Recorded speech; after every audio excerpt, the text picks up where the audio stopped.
بسم اللہ الرحمن الرحیم۔ السلام علیکم۔ محترم جعفر صادق صاحب کے بارے میں کیا کہہ سکتا ہوں۔ جعفر صادق صاحب جیسی شخصیت کے بارے میں الفاظ ادا کرنا میرے بس کی بات نہیں۔ میری خوش قسمتی ہے کہ میں ان کے بارے میں آپ کے سامنے آ کر کچھ کہہ رہا ہوں۔ میں بس یہی کہوں گا کہ میں نے ان کو جو قریب سے دیکھا ہے اور محسوس کیا ہے، بس وہی چیزیں میں آپ کے سامنے رکھنا چاہتا ہوں۔ جعفر صادق صاحب کی تعزیتی نشست اسلامک سینٹر میں جو منعقد ہوئی تھی، اگر وہ شام مغرب بعد منعقد ہوتی تو بہت سے لوگوں کو اس نشست سے فائدہ اٹھا لینے کا موقع ملتا۔ جماعت کے پروگراموں میں کھانے کی دعوت کو لے کر اسراف خرچ سے ہمیشہ بچتے اور پورا زور لگا کر اپنا موقف رکھتے۔ وہ بریانی اور گوشت جیسے پکوان کی فضول خرچی سے جماعت کو بچاتے اور دال کھانا جیسی کنجوسی کرنے بھی نہیں دیتے، بلکہ درمیانی راہ اختیار کرتے ہوئے فراخ دلی کے ساتھ دال کھانے میں اچار کا اضافہ کر دیتے تھے، اور کبھی کبھی کارکنوں کا زیادہ اصرار ہوتا تو کارکنوں کا دل رکھنے کے لیے پلاؤ کے لیے بھی اکثر راضی ہو جاتے تھے۔ میں ذاتی طور پر میرے دماغ میں جعفر صادق صاحب کی تصویر ایک کنجوس انسان کی تھی، اور یہ تصویر میرے ذہن میں ایک بڑے وقت تک قائم رہی۔ ہوا یہ کہ ان کی دکان برائٹ پلاسٹک کی تجدید کاری کے لیے کارپینٹروں کو کام کرنے کے لیے میخوں کی وقتاً فوقتاً ضرورت پڑتی رہتی تھی۔ تب کارپینٹر میخوں کا تقاضا کرتے رہتے تھے۔ جعفر صادق صاحب میخ اس وقت تک نہیں منگواتے جب تک کہ ایک ایک ٹیڑھی میخ سیدھی ہو کر اپنی جگہ نہیں پہنچ جاتی۔ دکان میں گری پڑی ٹیڑھی میخ اٹھا کر دیتے اور کہتے اسے سیدھی کر کے ٹھوک دے۔ یہی وہ واقعہ تھا جس سے میں نے اپنے ذہن میں ان کی شخصیت کو کنجوس اور بخیل کی سی تصویر بنا لی تھی۔ ایک اور واقعہ ایسا ہوا کہ جس سے میرے ذہن میں اپنی بنائی ہوئی اس تصویر کو کھرچ کر نکالنا پڑا۔ واقعہ یہ ہے کہ ان بڑے لوگوں کے ساتھ ہمارا کوئی لین دین نہیں ہوتا، اور اگر ہوتا بھی ہے تو نہ کے برابر۔ ایسے لوگوں کے ساتھ ذہن میں جو ایک بار تصویر بن جاتی ہے، اس تصویر کو نکال پھینکنا اور اس کی جگہ اصل تصویر لگانا اتنا جلد ممکن نہیں ہوتا۔ ہوا یہ کہ ایک مرتبہ میں ان کی دکان پر پلاسٹک کی رسی کا ایک بنڈل خریدنے کے لیے گیا۔ میری ضرورت اتنی کم بھی نہیں تھی کہ میں مانگ کر اپنی ضرورت پوری کرتا۔ ان کا بیٹا انظر رسی کے بنڈل کو تول لگا کر مجھے دینے لگا۔ میں نے انظر سے چھوٹا رول دینے کو کہا، کیونکہ ترازو میں جو بنڈل دے رہا تھا وہ کافی بڑا اور میری ضرورت سے زیادہ تھا۔ صادق صاحب میری ضرورت کو بھانپ گئے اور وہ فوراً اٹھے، کیش کاؤنٹر چھوڑ کر ہمارے پاس آئے اور کہا، رسی کس لیے اور کتنی چاہیے؟ اتنی زیادہ رسی لے کر تو کیا کرے گا؟ پھر انہوں نے اپنے دکان کے استعمال میں آنے والی رسی کو اس زور سے کھینچا اور پوچھا، دیکھ اور ہونا؟ میں نے کہا کافی ہے، مگر میرے کہنے پر بھی انہوں نے مزید 2 بار رسی کھینچ کر ڈال رہے تھے اور کہہ رہے تھے کہ کیوں اتنی سی رسی کے لیے فضول میں پیسہ خرچ کرنا اچھی بات نہیں۔ ان کا یہ عمل میرے ذہن سے ان کی تصویر جو میں نے بنائی تھی وہ ایک لخت چکنا چور ہو گئی۔ اس کے بعد میرا معمول ہو گیا کہ میں جب بھی انظر خضر سے ملاقات کے لیے برائٹ پلاسٹک جاتا، جعفر صادق صاحب کے ساتھ 2-4 منٹ وقت گزار لیتا۔ جیسے جیسے میں ان کے قریب ہوتا گیا، میں نے جو ان کی تصویر اپنے ذہن میں بنا لی تھی، الحمدللہ وہ میرے ذہن سے غائب ہو گئی۔ میں جو ان کے ساتھ وقت گزارتا، میرے دل میں ان کی عظمت میں اضافہ ہی ہوتا رہا۔ دھیرے دھیرے میں ان سے بے تکلف سا ہو گیا، کبھی ان کے سامنے زبان کھولنے سے بھی ہچکچاتا تھا، اور اب حال یہ ہے کہ ان کی کسی بات پر اختلاف تک کر ڈالتا۔ وہ اپنے موقف کے صحیح ہونے کے دلائل بھی دیتے، اور کسی بات پر ان کے دیے ہوئے دلائل پر بھی میں قائل نہیں ہوتا تو وہ آخر میں بس اتنا کہہ کر رہ جاتے، ہاں چپ بیٹھ، تجھے معلوم نہیں ہوتا۔ اور میں نے آج تک ایسا سخی اور نیک دل انسان نہیں دیکھا، اور یہ واقعہ مجھے برسوں تک ملامت کرتا رہا کہ ایک سخی انسان کو کنجوس سمجھتا رہا۔ برائٹ پلاسٹک میں کام کرنے والا اسٹاف ایک بار جب دکان پر آ جاتا تو وہ نکالے نہیں نکلتا تھا۔ ان میں دو کے نام مجھے آج تک یاد ہیں، ایک کا نام رنگ سوامی سینئر اور دوسرے کا نام رنگ سوامی جونیئر۔ بڑا رنگ سوامی تیز اور سخت، دوسرا نرم طبیعت کا۔ جماعت کے کاموں میں ان کا گھر ہی نہیں، یہ رنگ سوامی وغیرہ بھی پیش رہے ہیں۔ جعفر صادق صاحب کے تعلقات جماعت کے لیے ینگ جنریشن کو جماعت سے قریب کرنا تھا۔ صادق صاحب کی کوشش ان جماعت مخالف لوگوں کے غضب کو جماعت کے حق میں ٹھنڈا کرنا تھا۔ شدید عداوت رکھنے والوں کے ساتھ اٹھنا بیٹھنا ہوتا تھا۔ کیار پورم کا مدرسہ شاہ جماعت سے ان کے تعلقات زیادہ تھے۔ وہاں کے اساتذہ اور معلمین سے ان کے تعلقات رہتے تھے۔ ان کی دکان برائٹ پلاسٹک جماعت کے دفتر کی حیثیت رکھتا تھا، جہاں پر ہر قسم کے لوگ ملنے کے لیے آتے، بحث مباحثے کے ذریعے لوگوں پر اپنے تاثرات رکھتے تھے۔ جماعت کے افراد سے زیادہ جماعت کے مخالفین کا ہر طرح سے خیال رکھتے تھے۔ نشانہ بنا کر کام کرنا ان کی ایک خاص عادت تھی۔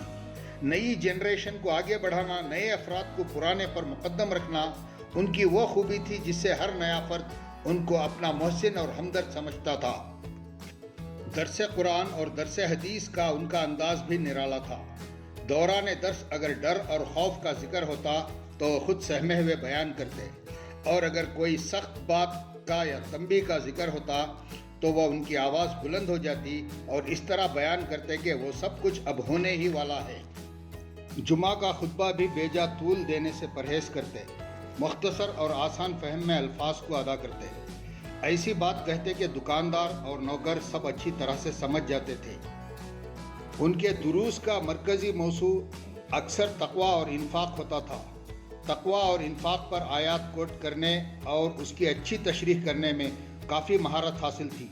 وہ اپنے آپ کو ان آیات کا مصداق بناتے اور تقوی کے ظاہری عمل سے زیادہ قرآنی عمل پر خود کو بھی اور دوسروں کو بھی توجہ دلاتے۔ اکثر ان کے دروس سن کر ہمایوں پاشا ہم لوگوں کو اپنی گفتگو میں تقوی کا درس دیتے رہتے اور بات بات پر جعفر صادق صاحب کے درس کا حوالہ دیا کرتے تھے۔ نیکی یہ نہیں کہ تم نے اپنے چہرے مشرق کی طرف یا مغرب کی طرف کر لیے۔ جب تک اپنا پسندیدہ مال اللہ کے راستے میں خرچ نہیں کرتے، تقوی کی راہ نہیں پا سکتے۔ انفاق اور تقوی بڑے پسندیدہ سبجیکٹ تھے۔ ہم کارکنوں کی حوصلہ افزائی کو کافی اہمیت دیتے، کارکنوں کے چھوٹے عمل کو بڑھا کر بتاتے، جس سے کافی تقویت ملتی۔ آفات سماوی کے متاثر افراد کی امداد کے لیے جعفر صادق صاحب گھڑوں کو خود پکڑتے ہوئے راستوں میں چندہ مانگتے دیکھے گئے۔ کسی نے مذاق سے کہا، کیا صادق بھائی آپ راستوں میں گھڑا پکڑے بھیک مانگ رہے ہیں؟ تو جعفر صادق صاحب نے برجستہ کہا، ایسی بھیک کی جب بھی ضرورت پڑے گی میں راستے پر آنا پسند کروں گا۔ صادق صاحب کا یہ جملہ ہمارے مرحوم اسماعیل خان امجد اکثر اس طرح کے کاموں کو اپنے آپ کو پیش کرنے کے لیے ادا کرتے تھے۔ مریض کی عیادت کے لیے دور دور کا سفر صرف عیادت کی غرض سے کرتے، خود بیمار ہوتے ہوئے بھی مریضوں کی عیادت کرنے کے عمل کو حسن خوبی سے انجام دیتے۔ رشتہ داروں کے یہاں آنا جانا، مزاج پرسی، عیادت، ہنسی خوشی کے تمام ہی موقعوں پر جعفر صادق صاحب کی غیر موجودگی کا کوئی تصور ہی نہیں تھا۔ رفقا کے خوشی و غم میں، خصوصی طور پر عیادت و تعزیت وغیرہ میں پیش رہنے والے جعفر صادق صاحب سے آج جس طرح ان کا خاندان یتیم ہوا ہے، اتنا ہی یتیمی کا داغ جماعت اسلامی ہند پر بھی پڑا ہے۔ اس سے پہلے جب صدر اللہ خان صاحب ہاسن کے امیر مقامی بنے تو ان کی عمارت میں شہر میں ایک بڑی ریلی نکالی گئی، جسے ہاسن کی تاریخ برسوں یاد رکھے گی۔ غالباً کاروان امن و انصاف تھی، جس کی تفہیم کے لیے حلقے کی طرف سے امین الحسن صاحب تشریف لائے تھے۔ جعفر صادق صاحب نے اس مہم کی ریلی اور پروگرام کو جنگی لیول پر پہنچانے کی انتھک محنت کر ڈالی، اور ان کی صلاحیت و قابلیت سے اس ریلی اور پروگرام کو بلندیوں پر پہنچایا تھا۔ مگر افسوس کہ جس دن ریلی اور پروگرام ہونا تھا، اسی دن جعفر صادق صاحب کو حج کے لیے نکلنا پڑا۔ واقعی ہم کارکنوں نے اس سفر کو صدمے کی طرح برداشت کیا۔ ہم نے انہیں گھر جا کر حج کے لیے ودا نہیں کیا، بلکہ وہ ودا ہونے کے لیے ہم کارکنوں سے ملنے پروگرام کے میدان میں آ کر ہم سب سے بغل گیر ہوتے ہوئے ودا ہوئے تھے۔ ان کا حج کے لیے میدان سے نکلنا ہم کارکنوں کو مزید تقویت کا باعث بن رہا تھا، اور ہم یہ سوچ کر کے اس پروگرام کو کامیاب کرنے کے لیے ہمارے رفقا کا ایک گروپ حج کے سفر میں بھی دعا گو ہے۔ انجینئر محمد جعفر صادق صاحب اپنے اندر علم کا ذخیرہ رکھتے تھے۔ ایک دفعہ کا واقعہ ہے کہ جماعت کے ایک بڑے پروگرام کے دعوتی کام کے سلسلے میں پورے شہر میں کارنر میٹنگ کا دور چل رہا تھا۔ جگہ جگہ کارنرز پر لوگوں سے خطاب ہوتا اور اس پروگرام میں شرکت کی دعوت دی جاتی تھی۔ خطاب کرنے والے مولانا اظہر اللہ خان صاحب تھے۔ امیر محلہ مسجد کے پاس مولانا نے اپنے خطاب میں یہ کہہ دیا کہ دنیا کی ساری مخلوق اللہ میاں کا کنبہ ہیں۔ بس کیا تھا، کارنر میٹنگ کو ناکام کرنے کا بہانہ ڈھونڈنے والوں کو ایک شوشہ ہاتھ لگ گیا۔ ہنگامہ کھڑا کر کے کارنر میٹنگ کو ختم کرا دیا گیا۔ بعد میں جعفر صادق صاحب نے یوٹیوب کے ذریعے ان کے علماء سے ان لوگوں کو کنبے والی روایات سنا کر مطمئن کرایا تھا۔ جعفر صادق صاحب ہمیشہ طالب علم رہے، وہ ہمیشہ کتابوں میں مگن رہتے، ان کا وقت کبھی خالی نہیں جاتا تھا، کسی نہ کسی کام میں مشغول رہتے تھے، مطالعہ خوب کثرت سے کرتے تھے۔ تدبر القرآن کا مطالعہ، جس کا مطالعہ کرنے سے اچھے علماء کے سر چکرا جاتے، فی ظلال القرآن، تفہیم القرآن اور دوسرے لٹریچر کا مطالعہ، بقول انظر جب تک ان کی آنکھ میں روشنی باقی رہی ان کا مطالعہ چلتا رہا۔ بنگلورو کے ففروا الی اللہ کی 3 روزہ کانفرنس میں 1 مہینہ پہلے ہی جعفر صادق صاحب کو کانفرنس کے انتظامات کے سلسلے میں جانا پڑا، اور وہ پوری یکسوئی کے ساتھ اپنی ذمہ داری میں جٹے رہے۔ اتنا ہی نہیں کہ اس کانفرنس تک ہی اپنی ذمہ داری نبھائی، بلکہ کانفرنس کے ختم ہونے کے بعد بھی پورا کام ختم کر کے سامانوں کا ڈسپیچ، حساب کتاب، اپنی ذمہ داری کو پوری طرح تکمیل تک پہنچا کر میدان خالی کرنے کا نام محمد جعفر صادق ہے۔ پروگرام سے پہلے اور پروگرام کے بعد تک اپنی پوری ذمہ داری کو پائے تکمیل تک پہنچانا یہ ہر ایک کے بس کی بات نہیں ہوتی۔ اس کے لیے بہت بڑے دل گردے کی ضرورت ہوتی ہے، جو صرف جعفر صادق صاحب کے پاس تھی۔ اسی طرح ان کے کام کا اثر تھا یا کیا تھا، جعفر صادق صاحب کی اس اچھائی کو اڈاپٹ کیا تھا یا کیا ہے، اللہ بہتر جانتا ہے۔ ایگزیبیشن گراؤنڈ میں 1 روزہ اجتماع تھا۔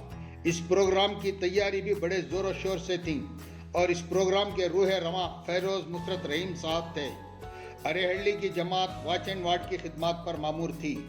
اس پروگرام کے ختم ہونے کے چند گھنٹوں میں ہاسن کے رفقا سب اپنے اپنے گھر چلے گئے۔ ارے کے رفقا جن کے ذمہ واچ اینڈ وارڈ کی ذمہ داری تھی، ان کے پاس معقول عذر تھا۔ انہوں نے عذر کو پیچھے کیا اور اپنی ذمہ داری کی تکمیل کے لیے وہاں 2 دن تک ٹھہرے رہے۔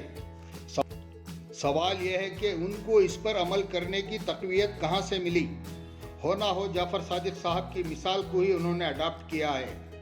میرے اس قیاس کو تقویت اس لیے بھی ملتی ہے کہ اس کردار کو ادا کرنے والے شخص محمد جعفر صادق صاحب تھے، جسے ہم میں سے بہت سے لوگ اس کردار کو اپنی آنکھوں سے دیکھا اور محسوس کیا ہے۔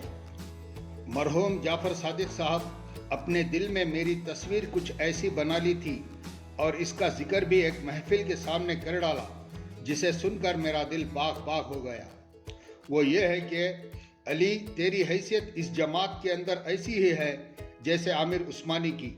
ان کے کہنے کا مطلب یہ تھا کہ عامر عثمانی سے جماعت کو تقویت ہی پہنچی ہے، نقصان نہیں۔ اسی طرح جماعت کو تم سے نقصان نہیں۔ میرے لیے ان کا یہ جملہ ایک بڑے ایوارڈ سے کم نہیں تھا۔ برادران وطن میں دعوتی کاموں کے سلسلے میں، اور پھر عید ملن تقریبات وغیرہ میں اور دوسرے پروگراموں کے لیے کنڑی زبان کی بہت زیادہ جماعت میں کمی محسوس کی گئی، تو اس کے لیے جعفر صادق صاحب نے اپنے آپ کو تیار کیا۔ الحمدللہ انہوں نے اپنے آپ کو اس قابل بنا لیا کہ 30 سے 40 منٹ کی تقریر بآسانی کنڑی زبان میں کر لیتے تھے۔ غرض جماعت کو جس کی ضرورت پڑی اس چیز کو انہوں نے فراہم کیا۔ جماعت کے کام کو آگے بڑھانے کو میڈیا سے کافی گہرے روابط پیدا کیے۔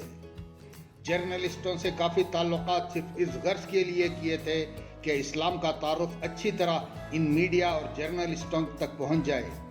اس غرض کے لیے انہوں نے اپنی کوششوں کو جاری رکھا اور بڑی حد تک اس میں کامیاب بھی ہوئے۔ مرحوم جعفر صادق صاحب کے تعلقات کا دائرہ کافی وسیع تھا۔ جوہو نارائن سوامی، بانو مشتاق اور دوسرے بہت سے نام جن سے مرحوم صادق صاحب کے تعلقات محض دین کی سربلندی کے لیے استعمال کیا۔ پے در پے ملاقاتوں نے ان کے قلم کے رخ موڑنے میں کامیاب ہوئے۔